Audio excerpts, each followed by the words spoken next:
Salam alaikum, j'espère que vous allez bien. Lio, aujourd'hui, on va entamer le cours de la mitochondrie. Mais avant ça, j'aimerais bien vous poser quelques questions. Bien sûr, on y répondra au cours de la vidéo. Donc, comment ce qu'il y a dans notre assiette devient le carburant de nos cellules, ou les ATP? Pourquoi nos performances aérobies s'améliorent après des séances de sport régulières? Alors, ou avons-nous de l'ADN qui nous vient seulement de notre maman? Et je vais terminer avec celle-ci.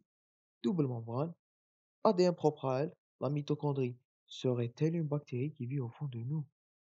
On va commencer le cours par la réponse à cette dernière, et c'est ce qu'on appelle la théorie endosymbiotique. Donc, la théorie, je تقول بلي une cellule primitive شدرت elle a phagocyté une bactérie. بصح la bactérie, au lieu d'être ingérée, elle a survécu à l'intérieur de la cellule. Après une longue période de temps, صارت une relation بيناتهم اللي خلات la mitochondrie تولي une partie de la cellule, et c'est ceci qui nous constitue aujourd'hui les cellules eucaryotes actuelles. Il y a beaucoup d'arguments pour cette théorie et on va les voir au fur et à mesure dans notre cours. Passons maintenant à la définition. Donc, qu'est-ce que c'est la mitochondrie? La mitochondrie, c'est un organisme avant tout. Elle est semi-autonome. وش معناتها semi-autonome? Elle a son propre génome. Elle peut se diviser et croître presque indépendamment de la cellule. Aussi, elle est présente seulement chez les cellules eucaryotes. معناتها عند les cellules prokaryotes ما كانش. Également, ما كانش في les hématites. Troisième point, c'est qu'elle ne fait pas partie du système endomembranaire. بمعنى, elle ne participe pas au transport des protéines. Le quatrième point, c'est que elle produit la plus grande partie de l'énergie. وش دير بيها? Elle la convertit en forme utilisable pour activer des réactions cellulaires. على بها نلقوا بزاف les mitochondries à proximité des lieux de consommation d'ATP. Ensuite, on passe aux caractères généraux. Il y en a quatre. Le premier, c'est la morphologie. Donc, la mitochondrie a une taille variable. Elle peut avoir un diamètre qui varie de 0,5 à 1 micromètre et une longueur maximale de 7 micromètres. Elle est visible au microscope optique, mais seulement après coloration. Et elles ont une forme qui dépend de la position qu'elles prennent dans la cellule. Elles peuvent être granulaires comme la photo du haut, quand elles sont au niveau du pôle basal. Elles peuvent être filamenteuses au niveau du pôle apical. Le deuxième élément, c'est les mouvements. La mitochondrie est dynamique et flexible. Elle peut se recourber, se redresser, s'enrouler, se tordre, se fragmenter, fusionner, et elle subit même un mouvement oscillatoire. Vous pouvez voir ici un exemple d'une mitochondrie qui est en train de se fragmenter. Il faut savoir aussi que, au cours de la mitose, les mouvements mitochondriaux يحبسوا. Les mitochondries, ils se répartissent dans les deux cellules filles d'une manière presque égale. Et aussi une remarque très importante, c'est que les mouvements mitochondriaux dépendent de quoi? Eh bien, ils dépendent du cytosquelette grâce aux microtubules, microfilaments et également des protéines motrices, les kinésines et dinéines. Maintenant, notre troisième caractère général, la distribution. On a en premier lieu le nombre. Donc, le nombre varie d'après le type cellulaire. On peut trouver des cellules qui n'ont pas de mitochondries comme les hématites. Les plaquettes, ils ont peu.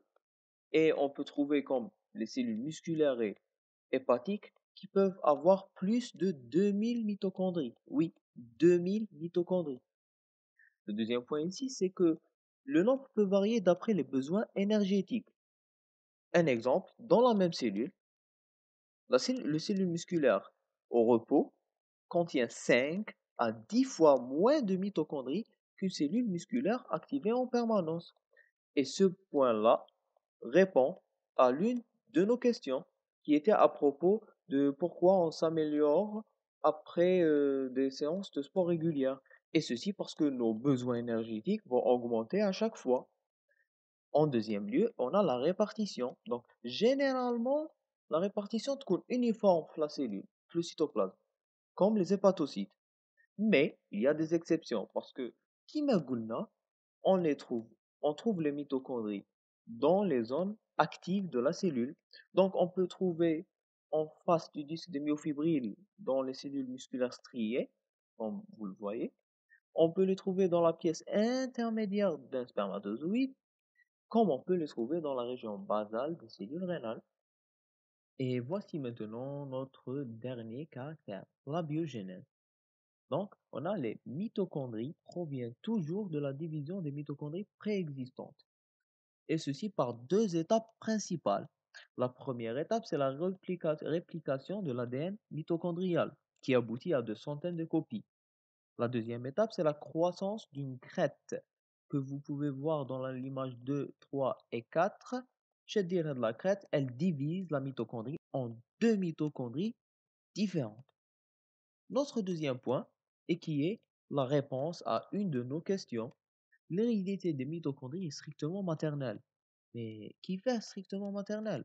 Eh bien, au cours de la fécondation, un spermatozoïde fournit son génome nucléaire pour la formation de l'œuf, mais ne transmet pas ses mitochondries.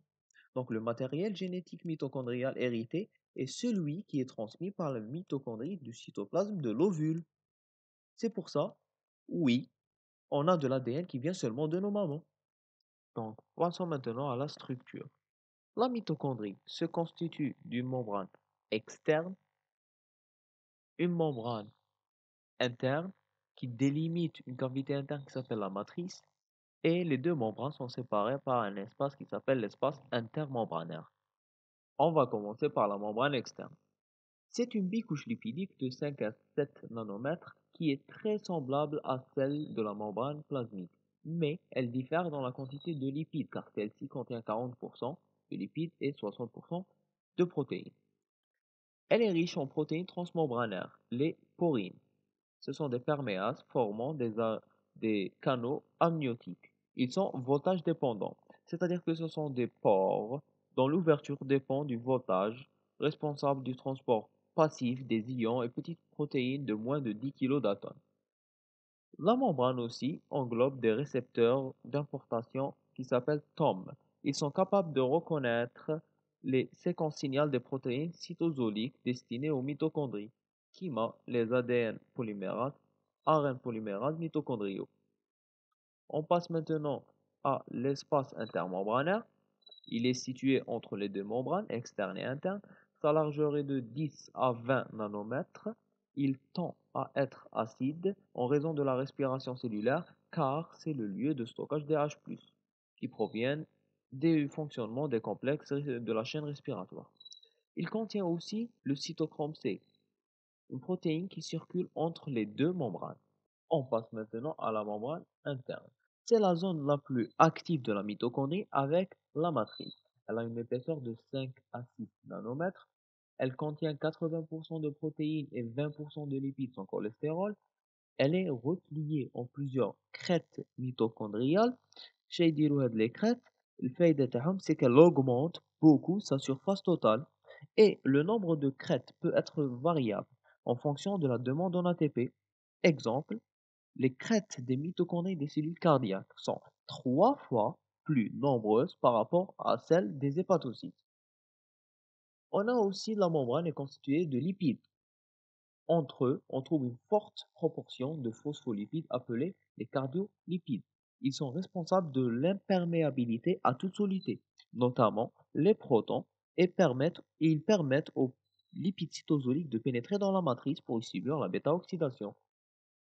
On a aussi des protéines dans la membrane interne. Les plus importants, on peut en citer les cotransporteurs spécifiques, car comme on a dit que la membrane est imperméable, donc le passage des molécules se font à travers ces derniers. Ils permettent un transport actif comme du pyruvate, des acides gras et des ions phosphates. De sorte que ce sont des sympores qui utilisent l'énergie des H+. On a aussi des antipores, l'ATP translocase, qui transporte l'ADP depuis le cytosol vers la matrice et l'ATP depuis la matrice vers le cytosol.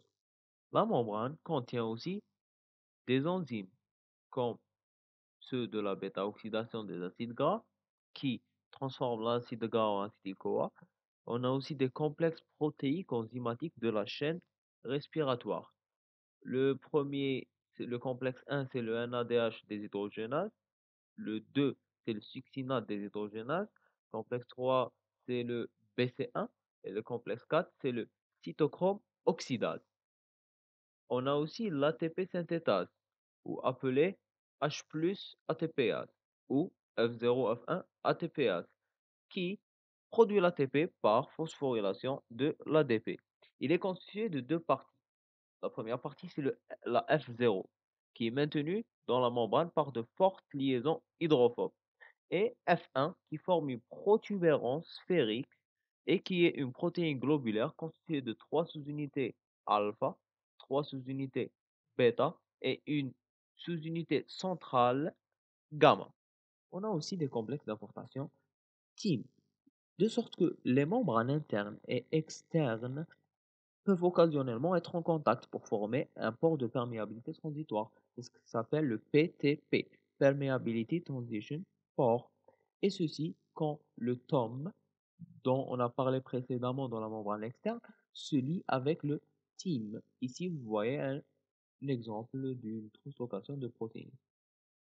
Maintenant, on entame la matrice.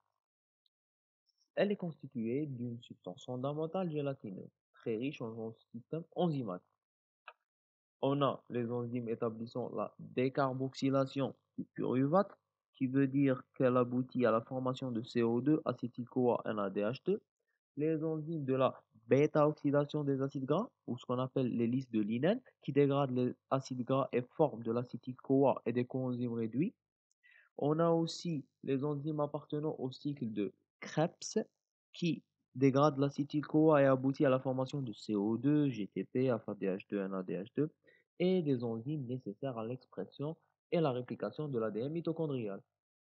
Mais la matrice ne contient pas seulement que des enzymes, elle contient autre chose aussi. Elle contient des granules, des ribosomes mitochondriaux et de l'ADN comme vous voyez sur ce schéma.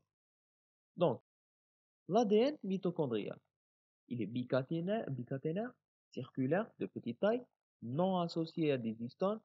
Il représente 1 à 5% de l'ADN cellulaire total. Il code un nombre restreint de gènes. On a l'ARN mitochondrial. Il est synthétisé à partir de la transcription de l'ADN mitochondrial. Et on trouve de l'ARNM, de l'ARNT et de l'ARNR.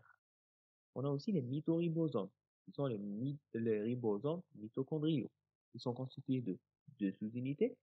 Ils sont responsables de la traduction des ARN mitochondriaux, traduction liée à Tarjama. Ils sont différents par leur constante de sédimentation, leur poids moléculaire et leur ANR. On a aussi des granules, car la matrice est le lieu de stockage des ions sous forme de granules. On a aussi une remarque très importante, c'est que la machinerie de synthèse protéique des mitochondries ressemble à celle des bactéries. Pour preuve, leurs ribosomes sont sensibles aux antibiotiques antibactériens, sachant que même l'ADN mitochondrial ressemble à l'ADN bactérien. Et ceci renforce la théorie endosymbiotique. On passe maintenant aux fonctions de la mitochondrie. Donc, la mitochondrie est le siège des dernières étapes du cycle respiratoire en présence d'O2. Et pour ceci, c'est pour ceci qu'elle est considérée comme le poumon de la cellule. Sa fonction principale, c'est la production d'ATP. Donc, on a عارفين que la cellule utilise l'ATP comme énergie, mais qui fait تجدد de l'ATP. Donc, la production de l'ATP implique deux étapes. La première dans le cytosol qui s'appelle la phase cytosolique, la deuxième dans la mitochondrie qui s'appelle la phase mitochondriale. Donc, la phase cytosolique, on sait que la mitochondrie peut utiliser le pyruvate et les acides gras. Donc, ces derniers viennent soit de la dégradation des lipides pour l'acide gras, et le pyruvate vient soit la dégradation des glucides, soit par les acides aminés qui viennent de la dégradation des protéines. On passe maintenant à la phase mitochondriale, qui représente la transformation de l'énergie chimique en énergie métabolique, la formation d'ATP, qui provient des dérivés comme du pyruvate et des acides gras, qui s'appelle l'acétylcholine. CoA.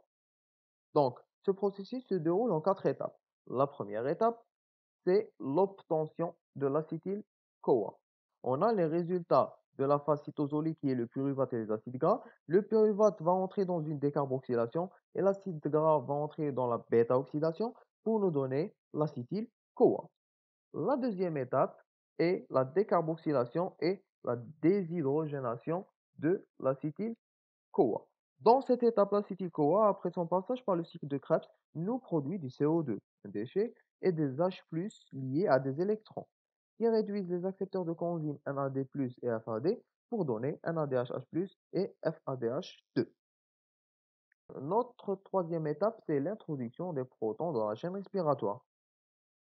Donc, quand vous voyez ici sur le schéma, c'est la chaîne respiratoire. On a le complexe 1, le 2, le 3, le 4 et l'ATP synthétase. Veuillez noter bien que le complexe 2 généralement vient avant le complexe 3, mais sur cette illustration, il a été mis ici pour qu'il soit plus clair. Donc, on a le NADH et le FADH2 qui viennent depuis le cycle de Krebs. Le NADH dans le complexe 1 va donner son électron et devenir NAD+. Le FADH2 va donner son électron au complexe 2 pour devenir FAD+. Le complexe 1 et le complexe 2 donnent leurs électrons à une ubiquinone. Ces ubiquinones vont donner leurs électrons au complexe 3 qui va, qui va passer ces derniers au cytochrome C, qui est une protéine qui se déplace au contact de la membrane interne et qui se trouve dans l'espace intermembranaire. Donc le cytochrome C oxydé devient cytochrome C réduit et transfère l'électron au complexe 4 qui va donner l'électron au dernier accepteur d'électrons qui est le O2 qui va devenir le H2O. Donc, ce qu'il faut savoir, c'est que pendant ce transfert, les électrons perdent de leur énergie en passant par les complexes. Et c'est cette énergie qui permet au complexe 1, 3 et 4 de pomper des H+, comme vous voyez ici avec les flèches rouges. Ces H+, vont être pompés dans l'espace intermembranaire. Une autre remarque, C'est que le complexe 2 ne peut pas pomper de protons puisqu'il n'est pas transmembranaire. Donc, on a dit que les H+ vont être pompés dans l'espace intermembranaire. Et c'est ce qui va nous créer un gradient électrochimique. Et c'est notre quatrième étape. De sorte que l'ATP synthétase utilise le gradient de protons ainsi créé, énergie électrochimique, et le transforme en énergie de rotation, puis en énergie chimique, en transformant l'ADP en ATP. Voici un schéma qui résume la phosphorylation oxydative. On a la phase cytosolique, le pyruvate de l'acide gras, ils vont entrer dans la mitochondrie, ils vont devenir de l'acétyl-CoA qui va entrer dans le cycle de Krebs. Le CO2 sort de la mitochondrie, le NADH-FADH2 vient à la chaîne respiratoire qui va transférer ses électrons et créer un gradient électrochimique qui va permettre de transformer l'ADP en ATP. Et grâce à ceci, on a pu répondre à une de nos questions qui est que comment ce qu'il y a dans notre assiette de protéines, lipides et glucides devient l'énergie de nos cellules qui est l'ATP. On passe maintenant aux autres fonctions, car la phosphorylation oxydative n'est pas la seule fonction de la mitochondrie. Elle participe à l'apoptose, qui est la mort programmée de la cellule. Elle a des fonctions de synthèse. Elle participe à la synthèse de cholestérol, hormones stéroïdes, phospholipides membranaires. Un exemple ici, dans l'image, on a la synthèse de cholestérol, de sorte que le cholestérol entre par les perméases et devient le prénénolone, qui va ressortir et soit nous donner des métabolites intermédiaires, soit des œstrogènes, progestérone, androgènes. On a aussi une de ces fonctions, c'est le stockage des ions. C'est le Ca, le K, le Na, comme on a dit, sous forme de granules et pénétrant par un transport actif dans la matrice. On a aussi la production et le catabolisme d'ions superoxydes O2-, qui sont toxiques pour les cellules. Notre dernier élément dans la vidéo, c'est les pathologies d'origine mitochondriale. Donc, Les maladies mitochondriales sont dues à des mutations ou délétions dans des gènes codant des protéines mitochondriales. Ces derniers étant codants dans l'ADN nucléaire en grande partie, mais aussi dans l'ADN mitochondrial. Donc, on a l'atrophie optique de Leber. Vous voyez ici à gauche la vision d'une personne normale et à droite la vision d'une personne atteinte de l'atrophie optique de Leber. Donc, elle est caractérisée d'une perte progressive de la vision. Elle atteint surtout les sujets du sexe masculin âgés d'une vingtaine d'années. La cause تاعها السبب تاعها هي une mutation dans un gène codant pour un peptide appartenant à un complexe enzymatique de la chaîne respiratoire.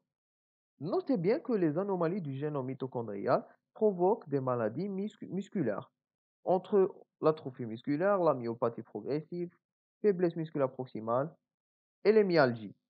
Et maintenant, on est arrivé à la fin de notre vidéo. J'espère que vous avez aimé, que vous avez compris surtout. Si vous avez des questions, n'hésitez pas à nous les poser. Si vous avez quelque chose à signaler, dites-le nous aussi et donnez-nous votre avis. Et stay at home, restez chez vous et bonne chance.